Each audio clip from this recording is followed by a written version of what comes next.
हमने बहुत सारे महत्वपूर्ण शख्सियत के इंटरव्यू से आपको रूबरू करवाया, जिसमें जनप्रतिनिधि रहे, विधायक रहे, मंत्री रहे और मुख्यमंत्री भी रहे। इस बीच हम मौजूद हैं उस जिले में जो जिला परिचय का मोहताज नहीं है, बेगूसराय।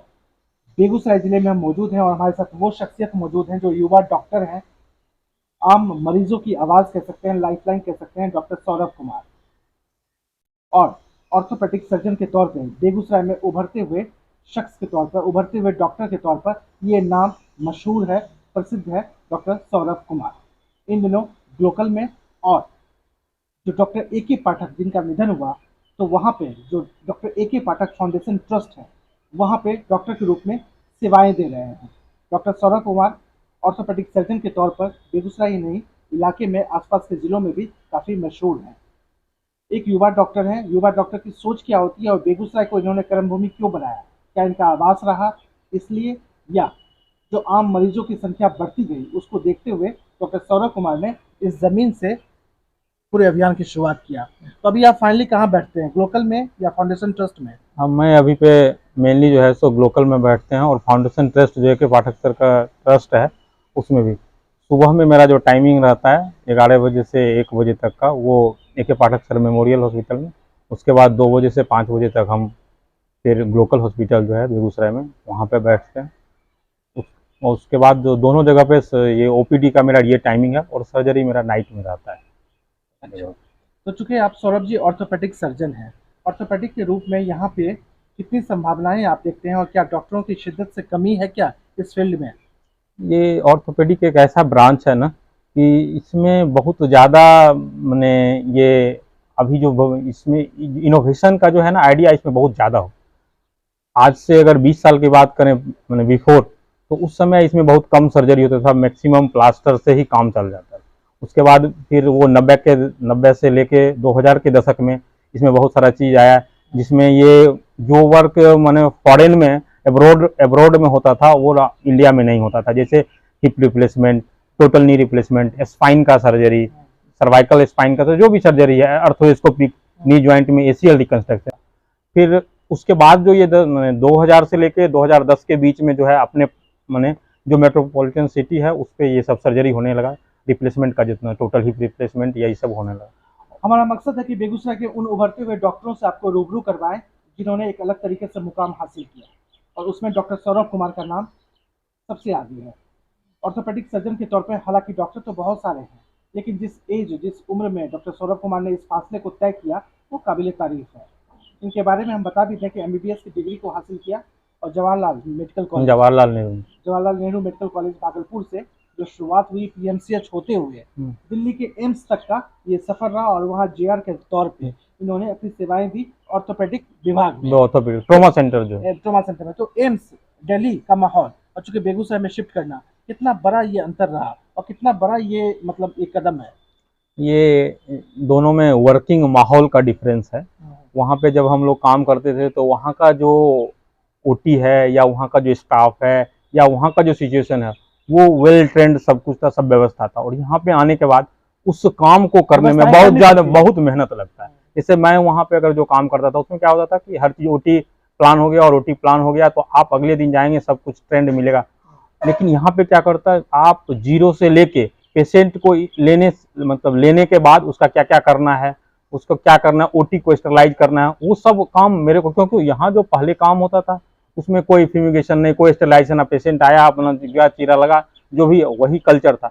लेकिन जब हम वहाँ से वो कल्चर सीखे, जो मेरा वहाँ आदत बना, वो आदत को हम यहाँ मेंटेन करने के लिए हमको थोड़ा सा यहाँ ज़्यादा कष्ट उठाना पड़ता है। अब अगर ओटी 12 बजे है तो हम 9 बजे जाएंगे, पेशेंट को अपने सामने में शिफ्ट करेंगे, पोजीशन करना पड़ेगा, उसका जितना भी काम है। तो धीरे धीरे हम लोग स्टाफ को ट्रेंड कर रहे हैं और कुछ स्टाफ मेरा ट्रेंड भी अब हो रहा है। ऑर्थोपेडिक सर्जन के तौर पे सौरभ कुमार से हम बातें कर रहे हैं, लेकिन जो फाउंडेशन ट्रस्ट ए के पाठक फाउंडेशन ट्रस्ट है उसको लेकर भी बड़ी अहम बातें हैं। डॉक्टर ए के पाठक एक मशहूर नाम रहा इस इलाके में, जो पिछले कोविड के वक्त में शायद डेंगू से पीड़ित होते हुए उनका निधन हो गया।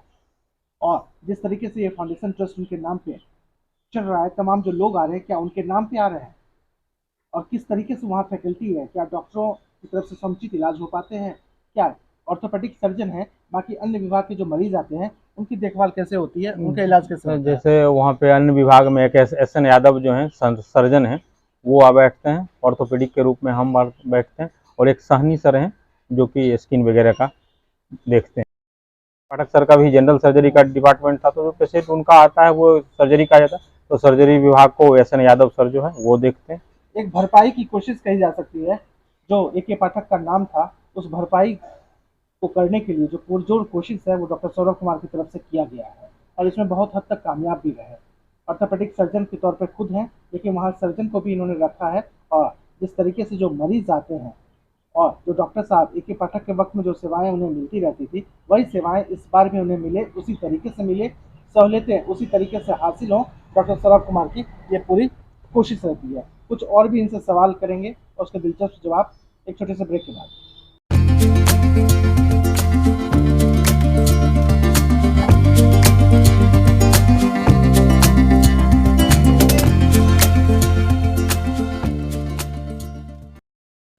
बेगूसराय में हम मौजूद हैं और बात कर रहे हैं डॉक्टर सौरभ कुमार से। ऑर्थोपेडिक सर्जन के तौर पर जो नाम इन्होंने हासिल किया है वो काबिल तारीफ है। ये नाम जो हासिल हुआ और जो लकीर इन्होंने खींचा वो क्यों शानदार है, आप इन आंकड़ों से भी समझिए। जो आयुष्मान के तहत जो ऑपरेशन हुए हैं, हिप रिप्लेसमेंट की बात करें, स्पाइन की बात करें, अन्य चीज़ों की बात करें, तो उसमें बेगूसराय में सबसे ज़्यादा सबसे आगे के पायदान पर अगर खड़े हैं तो वो डॉक्टर सौरभ कुमार हैं। सौरभ जी, ये कैसे, मतलब ये जो आपने पटकथा लिखा, ये कैसे आपने अंजाम दिया और सबसे ज़्यादा ऑपरेशन करने वालों की श्रेणी में आप कैसे खड़े हो गए? एक्चुअली सबसे ज़्यादा ऑपरेशन में तो श्रेणी में नहीं, लेकिन हमने जो आयुष्मान भारत की तरह जो बड़े बड़े ऑपरेशन होते हैं उसमें मेरा नाम सबसे ज़्यादा है, क्योंकि वो जो गरीब तबके का जो पेशेंट था, जिसको दिल्ली भी गया, पटना भी गया, सब जगह गया, और सब जगह उनको हिप रिप्लेसमेंट का सलाह दिया गया, कहीं किसी को नी रिप्लेसमेंट का, लेकिन उनके पास पैसा नहीं था, किसी के पास वहाँ रहने का जगह नहीं था, तो वो फिर बाहर से घूम के या जब मुंबई से सब आते थे, तो यहाँ पे कोई उनको कैश में तो करते होंगे, लेकिन मुफ्त में यहाँ आयुष्मान में कोई नहीं करते। तो जब हम लोकल में जब हम शुरू किए थे तो वहाँ उस समय तो कम आते हैं, मैंने लोग 1-2 THR वगैरह किए थे, लेकिन मेरे को 2 साल अभी हुआ है, 2 साल में हमने कम से कम 25-30 टोटल हिप रिप्लेसमेंट किए, ठीक, और 6-7 टोटल नी रिप्लेसमेंट और 10 स्पाइन सर्जरी मोरलेस किए होंगे, सब आयुष्मान में किया गया। उस आयुष्मान में ना हॉस्पिटल को मैंने उसमें कोई बेनिफिट हो पाता, क्योंकि बड़े सर्जरी में ज़्यादा बेनिफिट है नहीं, और नए डॉक्टर को मिलता है। लेकिन मेरे को सबसे बड़ा ये चीज़ लगा कि हम इस जगह बेगूसराय के रहने वाले हैं, और मेरा सबसे बड़ा एक चीज़ था कि हम हमेशा से गवर्नमेंट मेडिकल कॉलेज में पढ़े, तो गवर्नमेंट मेडिकल कॉलेज में अगर कोई आदमी किसी चीज़ को सीखा है तो कोई गरीब आदमी की ही दुआ और उसी के बेनिफिट लेके वो सीखा है। कुछ न कुछ मेरे से काम करने वक्त तो गलती हुआ होगा, तब तो हम सीखें, तो मेरे को उस कर्ज को उतारना था, तो हम उस गरीब आदमी का एज ए आयुष्मान के रूप में हम सेवा करके उस कर्ज को हम उतार रहे हैं। इस चेहरे को पहचान लीजिए। बेगूसराय में जिस तरीके से इन्होंने काम किया है और चिकित्सा के क्षेत्र में काम किया है, वो कम से कम एक उदाहरण देने वाली बात है, एक जो लकीर खींचने वाली बात कह सकते हैं कि जिस तरीके से इन्होंने आयुष्मान के तहत जो ऑपरेशन किए वो अपने आप में सर्वश्रेष्ठ हैं, और सबसे आगे के पायदान पे डॉक्टर सौरभ कुमार को खड़ा करता है। ऑर्थोपेडिक सर्जन के तौर पर जो मुकाम हासिल किया वो भी शानदार है, और जिस तरीके से मरीजों की सेवा कर रहे हैं वो एक बेहतरीन है। और चूंकि फाउंडेशन ट्रस्ट, AK पाठक फाउंडेशन ट्रस्ट से जुड़े हुए हैं, और वहाँ से इन्होंने जो भी मरीज आते हैं उनकी सेवा बदस्तूर जारी रखते हैं। आगे की क्या प्लानिंग है बेगूसराय को लेकर, आगे किस तरीके से काम करेंगे? क्या आपका अपना भी नर्सिंग होम या प्राइवेट हमें देखने को मिले?